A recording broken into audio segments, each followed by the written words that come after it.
Greetings and welcome to Pickled Watermelon Rinds, a guilty pleasure podcast featuring Antie Joan and Ontie, providing our zesty and marginally mature take on current events, pop culture, and trends. Now we invite you to sit back, relax, and enjoy.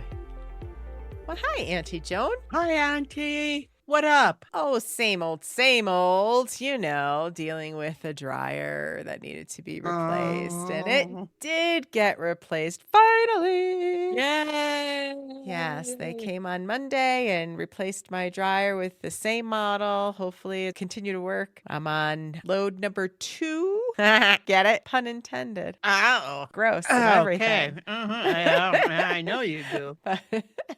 Laundry load number 2, and so far so good, and I'm really excited because it did its nice little sensing thing very well and said the load was going to take an hour, and because there wasn't much in it, it dried in 25 minutes and it stopped, and I got all freaked out because I thought it broke again, but it did not. It did what it was supposed to do. So if this thing continues to work, knock on wood, I'll be pretty happy with my overall appliances. It sounds promising. Yes, things are looking up. And if it doesn't, you unpacked it and started it with like right away. So it's not like you've got that 30-day thing. That's right. So, and I updated the warranty information or registered the warranty information. So should something happen, I know the process now and it's god awful, but fingers crossed I won't need it ever again. So there you have Fingers and legs crossed. Oh, you should always have your legs crossed as a lady.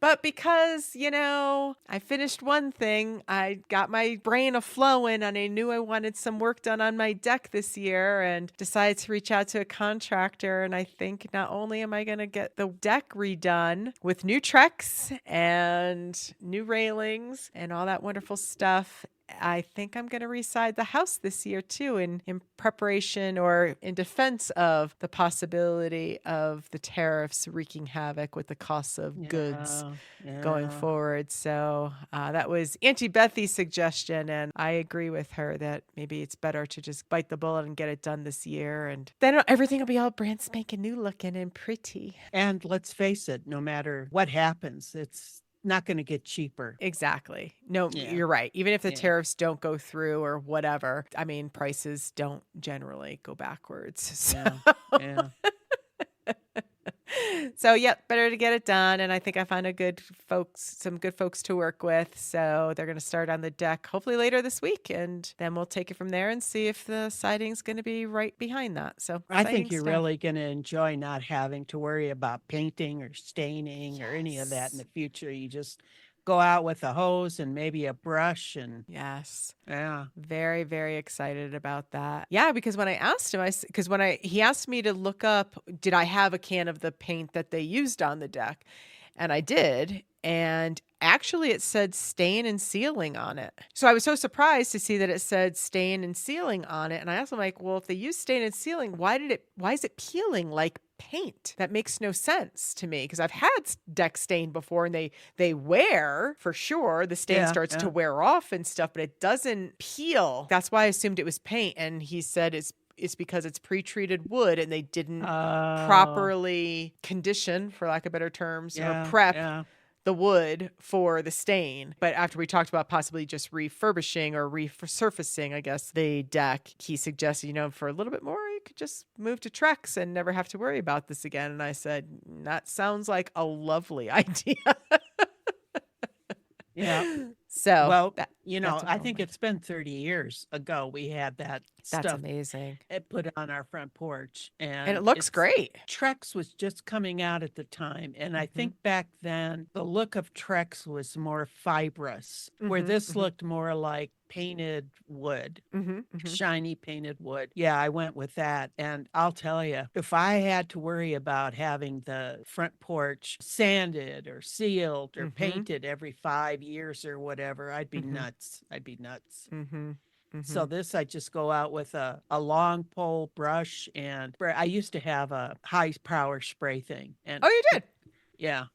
and go out with that. And boy, that would clean it up in no time. So, Yep. yeah. And same thing with the siding. My siding Oh, here yeah. really does need it that needs to be done. The deck needs to be, I mean, technically do I need to change out to Trex? No, but it's economically sound to do so, and I get that. So I don't have the maintenance of it.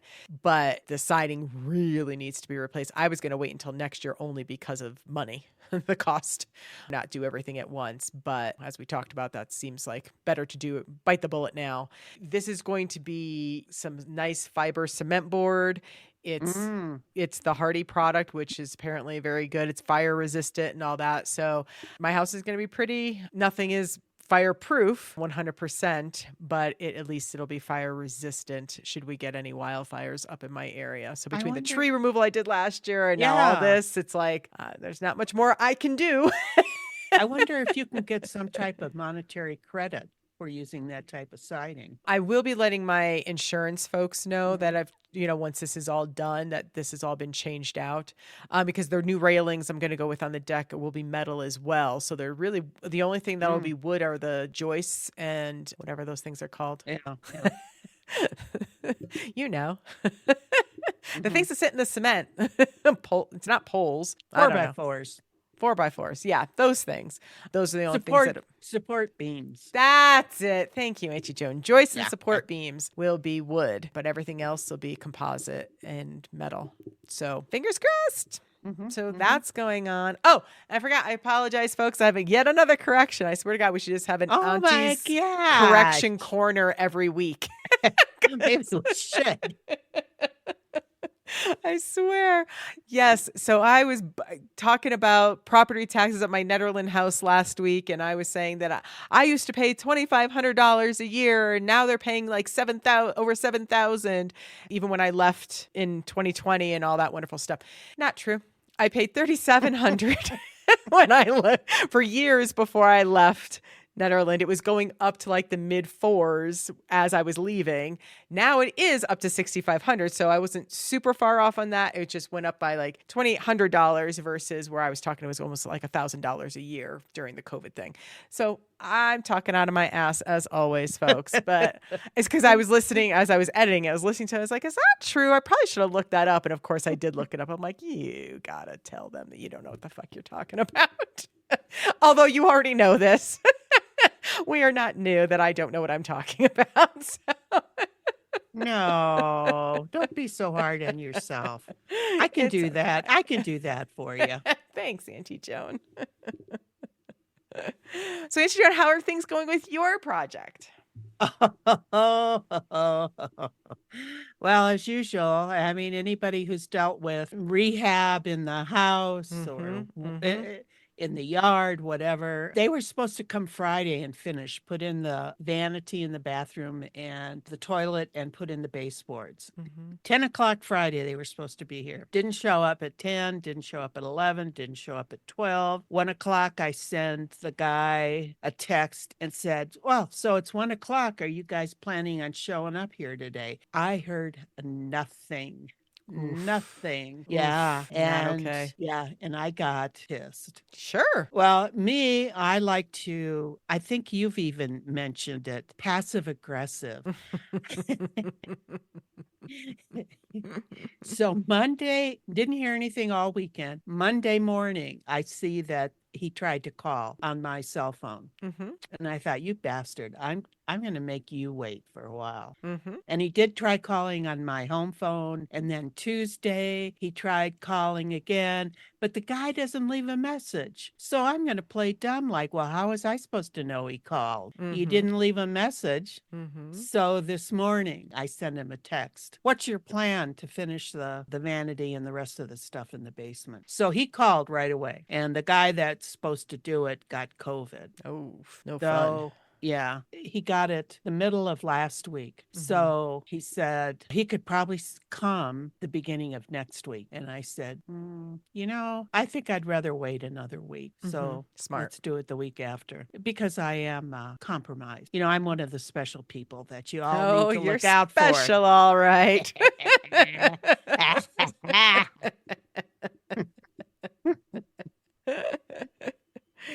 All Just right. ask me. I'll tell you. I'm special. That's right. So a week from Monday, you're going to have them come out. Well, he's going to call the end of next week Mm, and we'll set up a time. Yeah. gotcha. Gotcha. Okay. So, Okay. Yeah, it's hard. These guys, I think contractors are very skilled at the labor part. They're not very skilled at the communication and scheduling aspects of it. Although the guy I'm working with now seems to be pretty good, at least thus far, for the uh-huh. deck. But most contractors are very, very bad on communication. Say they're going to show up, don't show up. That drives me positively batshit insane. The guy that replaced our windows years and years and years ago Mm-hmm. lives right up the street from us, and really a nice guy. I really like him. Mm-hmm.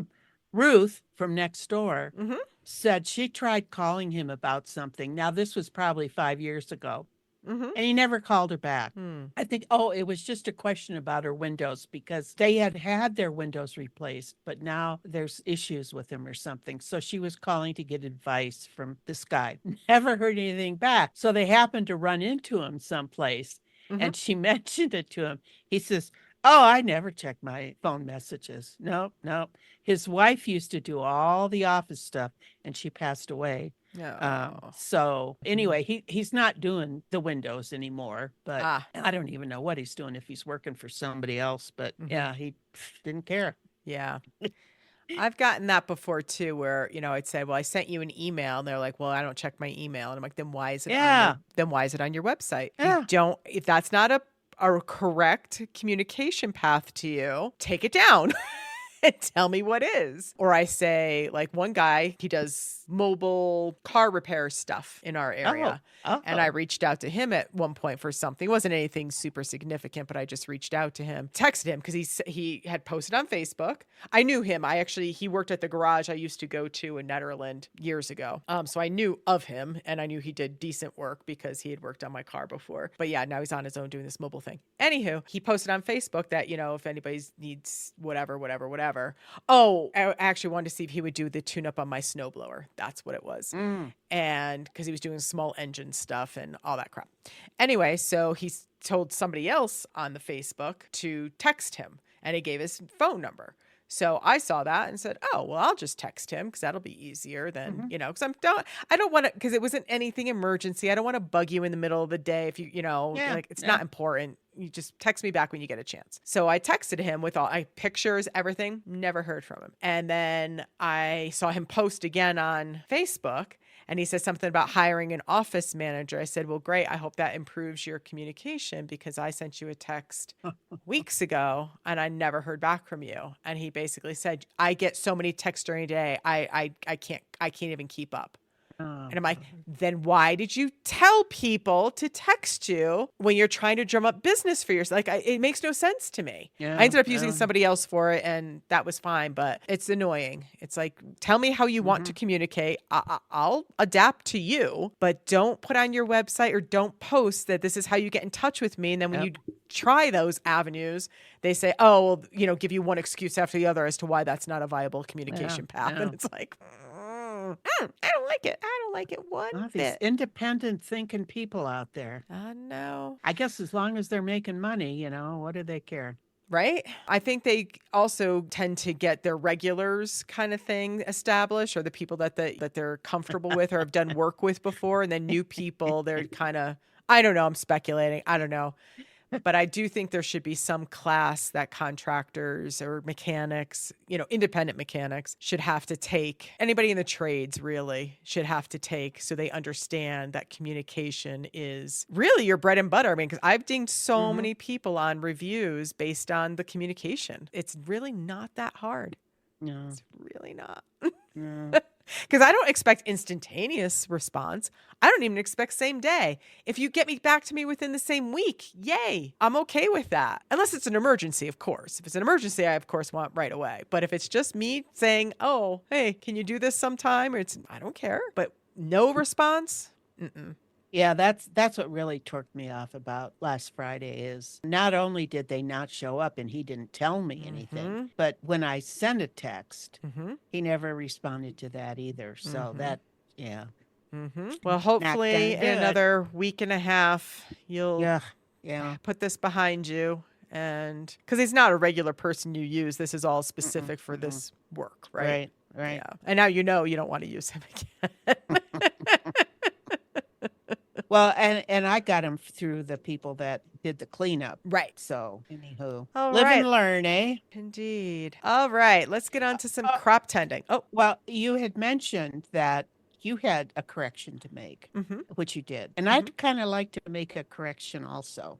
Okay. A few episodes ago, I kind of went on and on about the Nepo babies and all these rock star mamas who are dragging their kids out on stage or other celebrities dragging their kids around. And I happened to catch a couple clips of Beyonce's last concert. And of course, there was Blue Ivy, and she was like a backup dancer, a lead backup dancer. And I have to hand it to that girl. She did awesome. She's like 13 years old, and she was keeping up with all those backup dancers. If you didn't know it was her, you wouldn't know she wasn't a backup dancer. So I got to give credit to her. I mean, she's working the work. And then her little sister was out there and she was so darn cute. She was supposed to, they had a little choreography thing, but supposedly she got out on stage and she saw some people that she knew and she started waving at them and she got all excited. And I'm not sure how old she is, but maybe 8 or 9, I don't know. But yeah, Blue Ivy, I mean, hats off to you, girl. You're doing awesome. I hope your schoolwork isn't suffering from it. So some of them aren't so nepoized. And then, of course, I just happened to catch this morning a clip of, they call her Miss Westy now, Northwest, Kim Kardashian's daughter with Kanye, getting ready for the Met Gala. What a joke. What a joke. Anyway, enough said about that. So on we go. Okay. So let's talk some crop tending, what we are scrolling. You want to talk about reusable toilet paper. Oh my God. I couldn't believe it when I saw this. You can even get it on Amazon.com. It looks like it's little flannel pieces that they put on a roll, and the whole deal is, you use it, you wash it in the sink. They show you washing it in the sink afterwards, and then I don't know where you dry it. But holy smokes. I think that's a bridge too far for me. I cannot see using that reusable toilet paper. Well, it's very similar to the cloth diapers from back in the day. We've evolved from there. Yes, There's we a have. reason why those went out with the the baby in the bathwater. I still think cloth diapers are valid. I believe it or not. But it's I know. So it's the same thing. Well, but it's baby, So it's like okay picking up to reuse shit cloth for a baby, but not for yourself. What I remember doing is, if the baby had a BM, you put it in the toilet, you rinsed it out, and then they had usually a diaper pail that you would put it in. And then come laundry day that they would all get washed. To me, baby poop and dog poop and cat poop are all kind of the same. You throw human poop in there and that's totally adult human poop in there and it's just totally different. Okay, baby poop is disgusting. Absolutely nasty. But it's babies. It doesn't matter. That is gross. Oh my God. Ugh. So to me, like I said, I don't see a difference.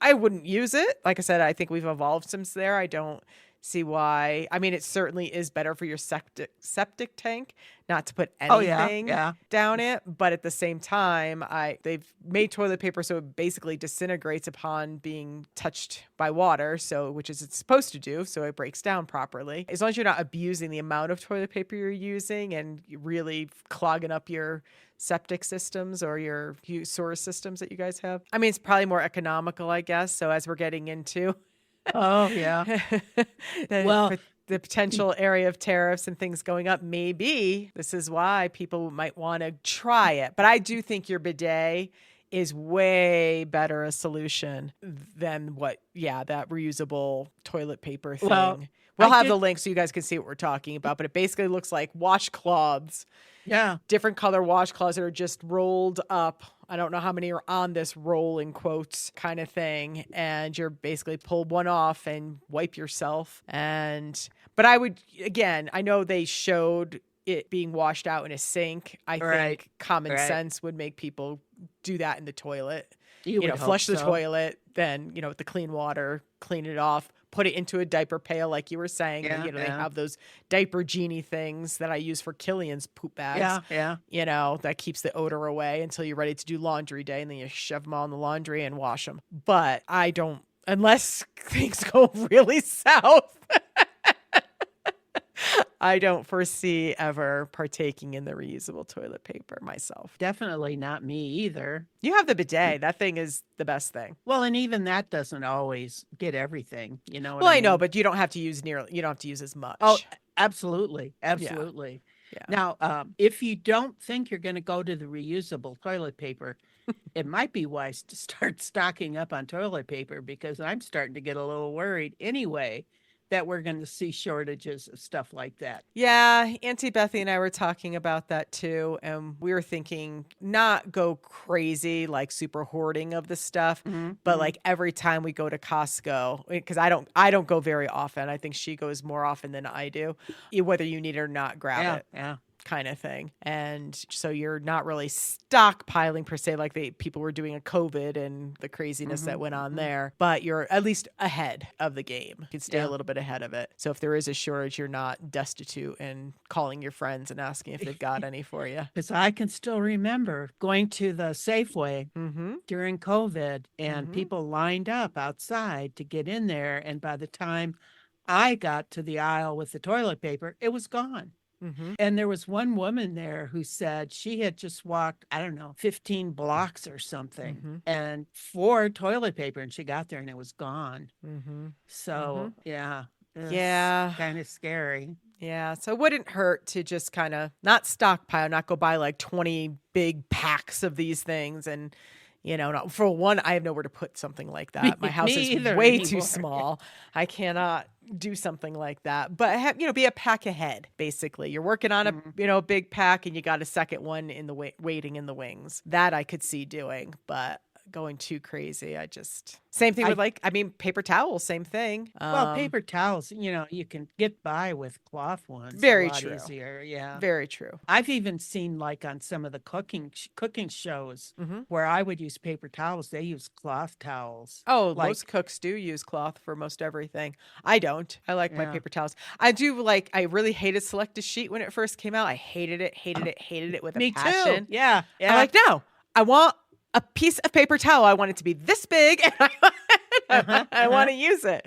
And it drove me nuts. And I used to go out of my way to find the packs that they still had left of the full sheets. And now I love the Select. I mean, I don't even think about it. It's the Select a Sheet, and it's fine.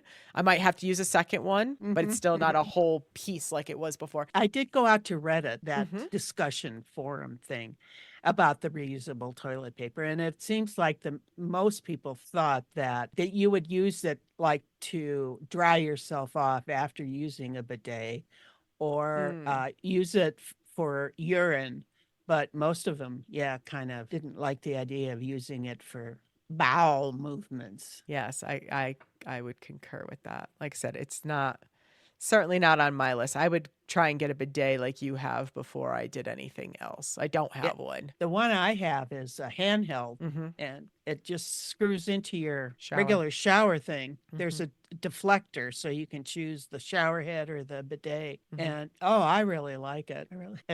I really like it. Yeah. There you go. But I think it probably saved me during COVID too. Yeah. Another thing they don't talk about is when women are having their periods too. What are you going to use then? Ugh. How many of those cloths are you going to use? So, no, I hear you. It's not something that I ever want to use. If I'm forced to for some reason, well, then that's a whole other game. But if I still have choice, it won't be that. And along those lines, if you are still going to use toilet paper, Mhm. Check out the Quilted Northern We Quilt This City commercial. It's so cute. I mean, that song just brings me back to Uh-huh. high school, I think. Freshman year of high school. We built this city and they put we quilt this city to the tune of We Built This City. And You I cracked me up and I like the tune. It's gonna be stuck in my uh-huh. head now that we talked about it.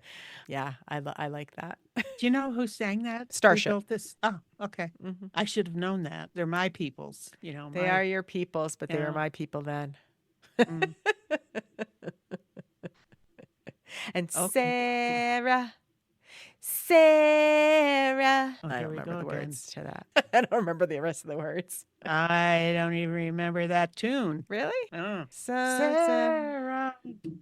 Yeah. something caught in your eyes. I don't know. Yes, they had a couple of hits during my era, but Oh, they yeah, were I knew poppy. it. So I'm actually not surprised you don't know it. You weren't really into the poppy stuff. This was Poppy. very pop. We Built This City Oh, is very oh. pop. Well, they started out as Jefferson Airplane. I know. When they had stuff to say. Exactly. That's what I mean. I'm not surprised you don't know these songs No. because they were very different. If they had gone disco, I might remember. There you go. Oh, I love disco. So I fun. did too. So I fun. did too. Yes. So fun. Yeah, some good women anthem songs. Right? Yeah. She works hard for her money. Mm-hmm. Mm-hmm, mm-hmm.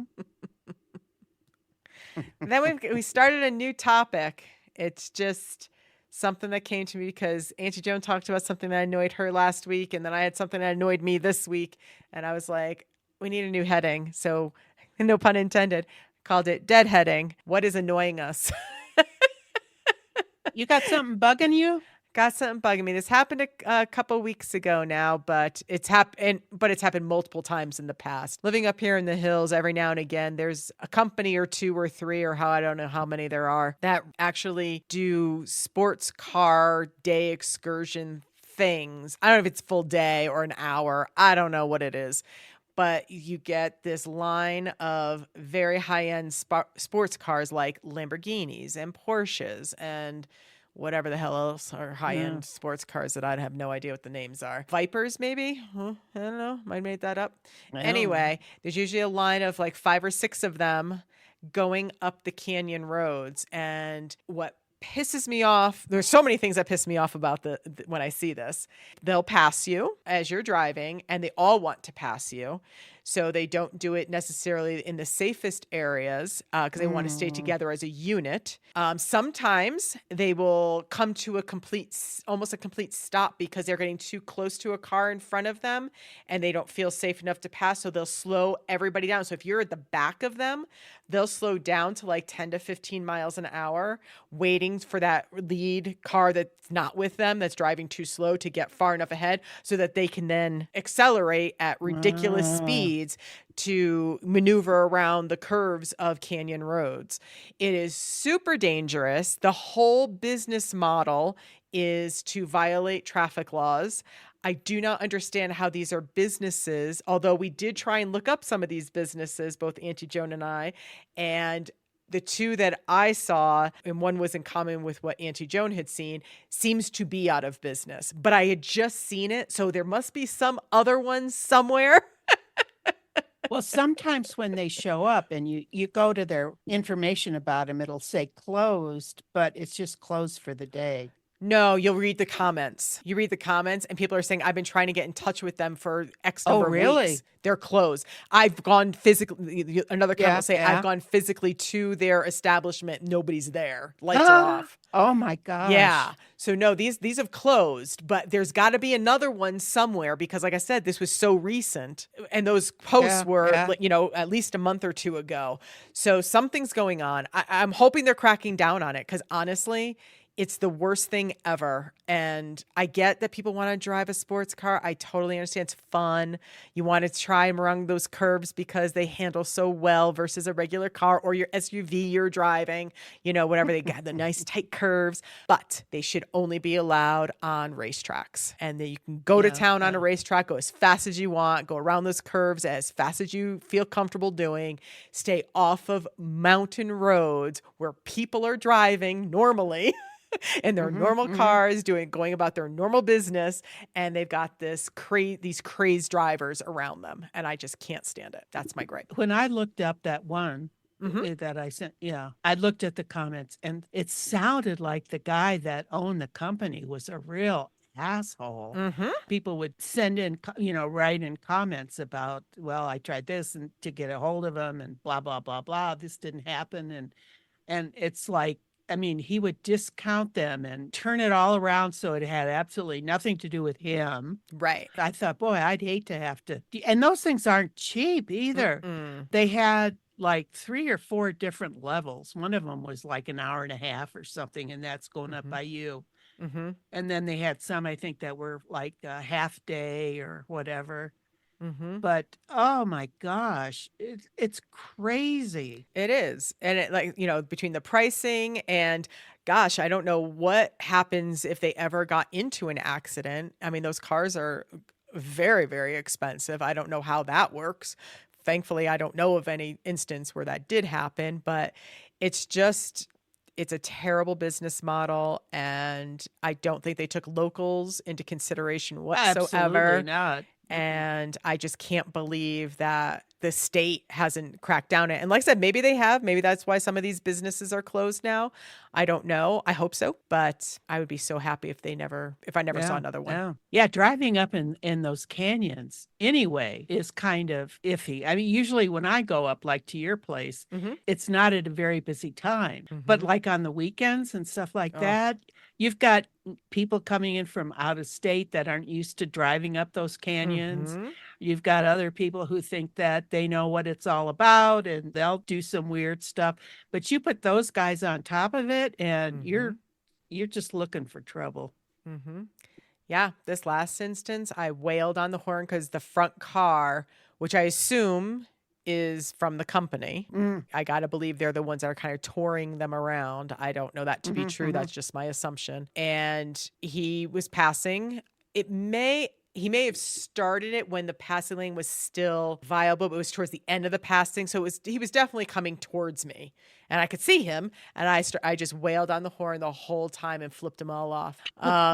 Last year was the slow down one that I was describing, where I Uh-huh, was uh-huh. behind. I was the last car, and they all started slowing down to like 15 miles an hour. I'm like, what the actual fuck are we doing? I didn't get it at first. And then Uh-huh. I saw the lead car finally take off, and I'm like, are you you guys, I'm here. Pull your asses over, find a safe place to pull over, let me go around you, and stop driving like fucking assholes. Oh, I was furious. Yeah, It was yeah. just, uh. But you're right. I didn't even think about the tourists who aren't even used to those roads. Mhm, mhm. And, now they all of a sudden have to deal with something like that on top of maneuvering around these canyon roads on their own and not knowing where they're going or where they're Yeah, actually, yeah.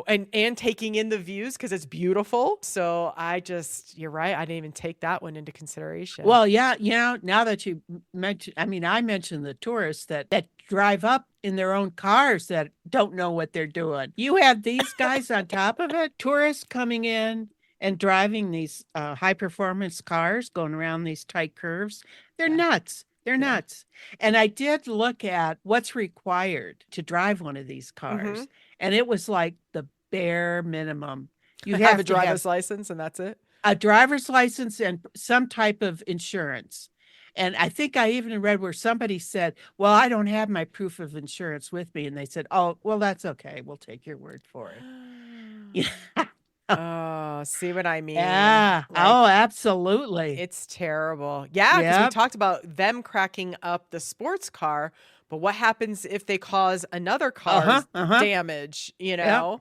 That's not part of their little stupid 5 to 6 car group. And Yeah. they don't have their own like insurance that you can buy in on, like if you rent a Mm, car and you can get collision or right. whatever. But they did refer you to another company that would sell them temporary insurance for that Mm, drive. Yeah. yeah, it's a terrible business model. I'm Hmm, so hmm. shocked. Now, when we filed for our business license with the state of Colorado. It's a very basic questionnaire. The Secretary of State may not know what because we didn't have to provide like our business plan and what we were going to be doing or anything like that. We had to say the category we were in and give a little blurb about what our business is. Now that was for an LLC. I don't know what it is. I mean, for an S Corp, it's definitely more involved than that for a corporation. I just don't know how these guys filed, because to me, if I saw this as a Secretary of State coming across my desk, I'd be like, this is no. Like I said, the whole business model is to break traffic laws. Like, how is this an okay business? I don't understand. And I did see one comment on one of the companies where somebody said that they never went above a customer. Yeah. That they never drove above like 45 miles an hour. He's like, what a waste. Like, why would I want to do this? And I was like, on one hand, I'm like, I'm glad to hear that you didn't go above 45 miles an hour, because no part of the canyon is above 45 miles an hour. Yep. But if you want to go fast, then you should be on a racetrack, because that is the speed limit, 45. I mean, it goes down, depending on the crazy curves that you encounter. They get, it gets lower around the curves, but for the most part, it's usually about 40, 45, depending on which canyon you're in. Although Golden Gate Canyon, which is the one I just saw them in, is mostly 35. It only goes up to 40 for a very short stint. It is mostly at 35 miles an hour. So I hope somebody else has been bitching about this and and we never see them again. That would make me so very... I've seen them in Golden Gate Canyon. I've seen them in Boulder Canyon. I don't take Cold Creek Canyon as much, and it's certainly not like the full length of it like I used to when I lived in Ned. I can't say for sure if I've ever seen them in that canyon, but probably, I mean, those curves can be fun as you get between Wonder View and Pine Cliff. There's a set, that's the real switchbacks where you see the beautiful views of the Continental Divide and all that. Spectacular. But that's the thing. It's like you've got these crazy curves and you got this beautiful view and you're like, which am I looking at? Like, you got to look at the road. And you can't. So like I drive it normally, so I don't honestly know what that divide from there really looks like as a passenger. I probably have only done that maybe twice in my life, because usually I'm driving. Yeah. I think these were sold as like a dream tour. Yeah, there's a lot of those out there. I actually got one for Larry, but he was learning to fly. Well, he had already had his personal pilot's license, but so I got him a fighter pilot for a day thing. So, and one of his sons took the other one. So they were kind of like going at each other. It was, but that's a little different than getting in a sports car and driving with other people around. And yeah. Right. And in that scenario with the pilot, there was an actual trained person in there. So if shit went south, they were right there to pick up, to fix the situation. Whereas these people are driving independently in these cars without people that work for the company in the car with them. Like I said, they likely the pace car, the front car. And again, that's my assumption. I got to believe. I could be wrong about that. Maybe they let you just go in the group of 5 and figure it out. I don't know. Nobody's inside that car with an extra set of brakes like you had when you were taking your driving lessons all those years ago. The passenger side also had brakes. The passenger side also had a steering wheel. So if you were doing something bad, somebody could correct you. That is not the case in these cars. Hope that the person who's driving it is a responsible enough driver or a skilled enough driver to maneuver away from... I don't know. I think it's a terrible business model. I really hate when I see them in the canyon so much. So much. Now that after you mentioned that, I think I do remember a couple times going up Boulder Canyon and seeing them come down and thinking, oh, there must be a sports car convention or something going on. Nope. It's this crazy business. Because I did think about doing that for my dad at one point, but he would never have driven that fast. On a straightaway, he might try and open it up a little bit if there was no cars, but he would never. I mean, granted, he was much older, I'm assuming, than these guys who, with their little pinky-sized penises. All right. We don't know that for a fact. Sorry. That's all I think of when I see that kind of stuff. I know. Like, stop overcompensating, folks. But anywho, so I could see him. Now, I do have to say he drove his Corvette like a child, my dad. Absolutely. He acted like a teenager in that car. He But used to ride people's asses. He thought everybody wanted to race him. And this is, I'm only talking like a year or two before he passed. So we're talking 79, 80 years old. He was doing this crap. Sounds like, yeah, that's Larry. That was him too. Yeah. He's like riding this guy's ass. He's like, he wants to race. I'm like, and I'm in the car going, he does not. He has no interest in what you're doing. He's probably calling you an asshole right now. Like, I don't know what to say. Like, why is this guy riding my ass? My father's revving the engine and all that. And I'm just like, oh my God. Well, you know what? Revving his engine isn't going to kill anybody. Very true. Driving straight, I mean, that's one thing. But yeah, you put him on those curves. He wouldn't have done that. No, he wouldn't have felt comfortable doing it, especially being somebody else's car. He didn't own it. And secondly, it's just not worth it, Yeah, so that's what's annoying me this week. Yeah, well, we both got our 2 cents in there, didn't we? We sure did. All right, well, Auntie Joan. Thank you for sharing, Auntie. Welcome. You're welcome. And allowing me to share. Yes, thank you for participating. That was my pleasure. A good time. Good times. Good times. All right, Auntie Joan, anything else for our listener today? I think we're done. I'm done. All right, then. That wraps it for yet another wonderful Pickled Watermelon Rinds episode. This is Auntie signing off. And Antie Joan saying bye-bye now. We thank you for listening. And remember, when life eats away at your core, make pickled watermelon rinds.